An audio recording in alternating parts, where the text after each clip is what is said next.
हरियालीपुर नाम के एक गांव में मालती अपने पति बिरजू के साथ रहा करती थी और वो दोनों दूसरों के खेतों में काम किया करते थे। ऐसे ही उनके घर का गुजारा होता था। लेकिन शादी के कुछ महीनों बाद ही बिरजू मालती को छोड़कर चला गया और किसी और से शादी कर ली।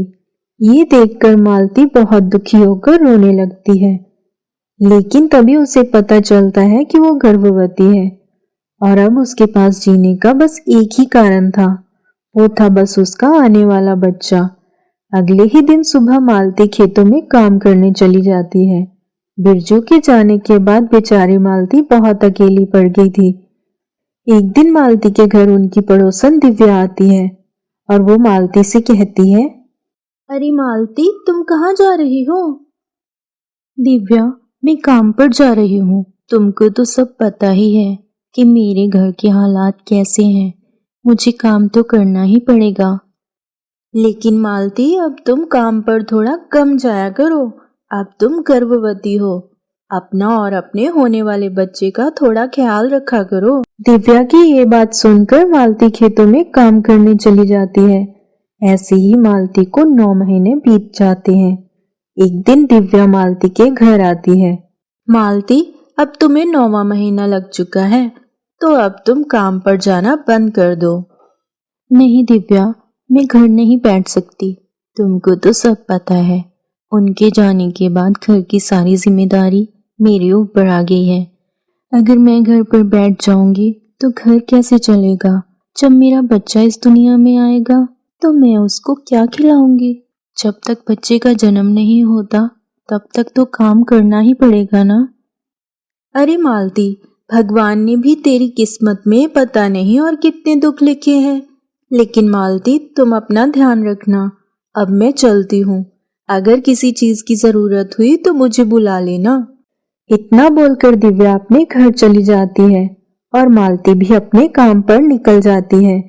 एक रात मालती के पेट में अचानक से दर्द शुरू हो गया, तो उसके चिल्लाने की आवाज सुनकर उनके पड़ोस की दिव्या वहां आ जाती है और मालती को ऐसी हालत में देखकर उसे नजदीकी अस्पताल में भर्ती करवा देती है। मालती ने एक लड़के को जन्म दिया था। मालती अपने बच्चे को देखकर अपने सारे दुख दर्द भूल जाती है।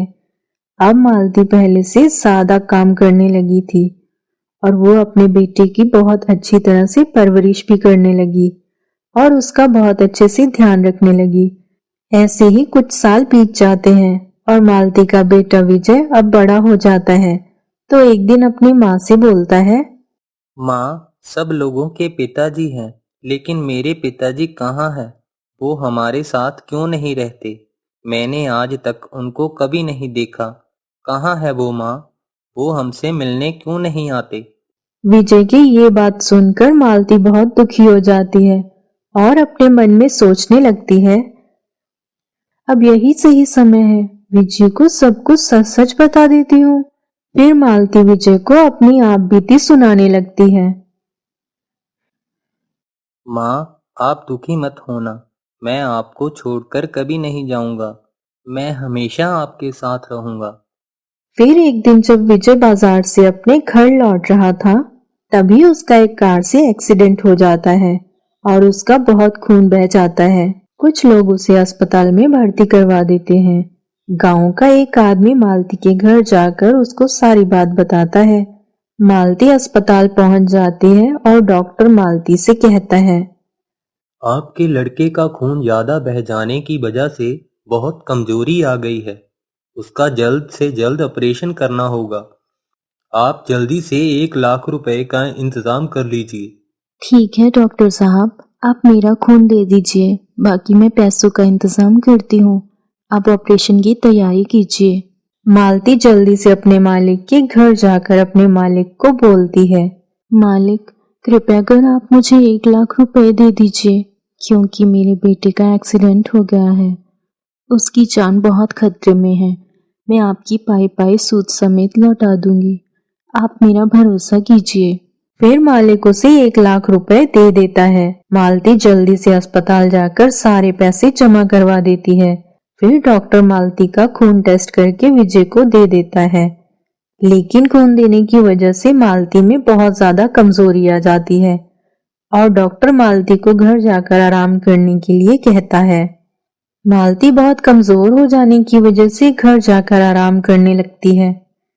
अस्पताल में विजय को होश आ जाता है और वो अपने सामने दिव्या को खड़ा देखता है। दिव्या मौसी, मेरी माँ कहाँ है? अरे बेटा, तुम्हारी माँ घर पर है और वो आराम कर रही है। दिव्या की ये बात सुनकर विजय को बहुत बुरा लगता है, क्योंकि उसकी माँ उससे मिलने एक बार भी नहीं आई। फिर कुछ दिनों बाद जब विजय ठीक हो जाता है तो वो अपने घर जाता है। अरे, तुम आ गए विजय बेटा। अब तुम बिल्कुल सही हो ना? आप मुझे बेटा मत बोलिए। आप कैसी माँ हो? मैं आपसे बहुत नाराज हूँ। आप एक भी दिन मुझे अस्पताल में मिलने नहीं आई। आपका बेटा कैसा है कैसा नहीं, आपको कुछ लेना देना नहीं। भला हो उस औरत का जिसने मुझे खून दिया और मेरा बिल भी भरा। अस्पताल में मुझसे मिलने सिर्फ दिव्या मौसी आया करती थी। अस्पताल में दिव्या मौसी को देखकर मुझे अच्छा लगता था।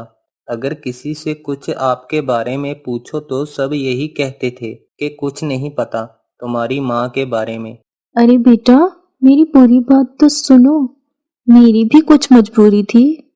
आखिर ऐसी कौन सी मजबूरी थी माँ, जो आप मुझसे मिलने तक नहीं आई? अब मुझे इस घर में एक पल भी नहीं रहना है। मैं यहाँ से जा रहा हूँ। मुझे ढूंढने की कोशिश भी मत कीजिएगा। इतना कहकर विजय वहां से जाने लगता है। मालती उसे बताने की कोशिश करती है, लेकिन विजय उसकी बात सुने बिना ही वहां से चला जाता है। तभी वहां मालती का मालिक आ जाता है।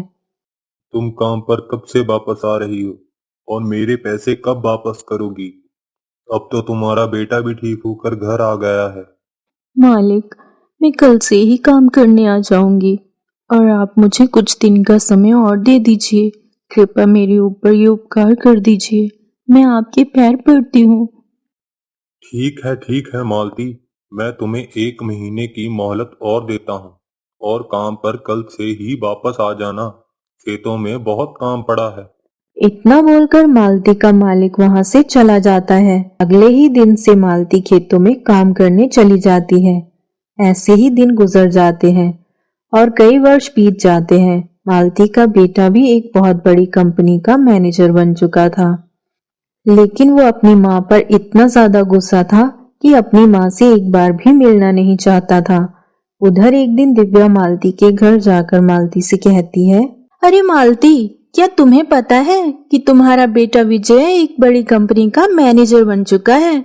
और सबसे बड़ी खुशी की बात तो ये है कि आज वो किसी काम के सिलसिले में अपने गांव आ रहा है और सुनने में ये भी आया है कि उसने यहाँ कोई जमीन खरीदनी है और उस जमीन पर वो अपनी एक कंपनी खोलेगा ताकि कुछ बेरोजगार लोगों को वो रोजगार देकर उनकी सहायता कर सके।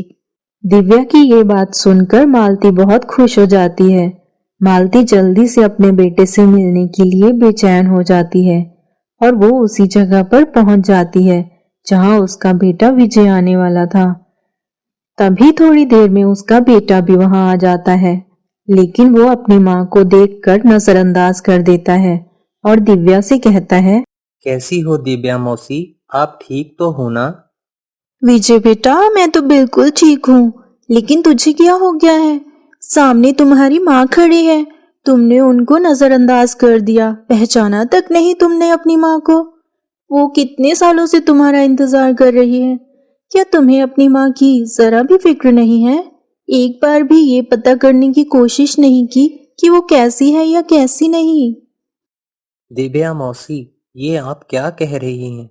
इन्होंने जैसा मेरे साथ किया है, क्या वैसा कोई माँ अपने बच्चों के साथ करेगी? वो मेरी माँ नहीं है। अगर वो मेरी माँ होती तो मुझसे मिलने अस्पताल जरूर आती। तू पागल हो गया है क्या विजय बेटा? ये तो क्या बोल रहा है? तेरी माँ ने तेरे लिए क्या कुछ नहीं किया? तुझे बिल्कुल भी नहीं पता है क्या? चल, मैं तुझे बताती हूँ। फिर दिव्या विजय को सारी सच्चाई बता देती है। दिव्या की सारी बातें सुनकर विजय को अपने किए पर बहुत पछतावा होता है। इतनी सी गलतफहमी की वजह से विजय अपनी माँ से इतने साल दूर रहता है। फिर वो अपनी माँ से कहता है, माँ, मुझे माफ कर दीजिए। मैंने आपको समझने में बहुत बड़ी गलती की है। मैं भी पिताजी के जैसे आपको अकेले छोड़कर चला गया। अब मैं आपको छोड़कर कभी नहीं जाऊंगा। सच ही कहा है किसी ने, इस दुनिया की सबसे बड़ी योद्धा केवल माँ होती है, जो हमारे लिए कुछ भी कर सकती है। आज मैं इस बात को अच्छे से समझ चुका हूँ। दोस्तों, अगर आपको इस प्यारी माँ की कहानी अच्छी लगी हो तो एक लाइक ज़रूर करना, और ऐसी ही कहानियाँ देखने के लिए चैनल को सब्सक्राइब ज़रूर कीजिएगा। धन्यवाद।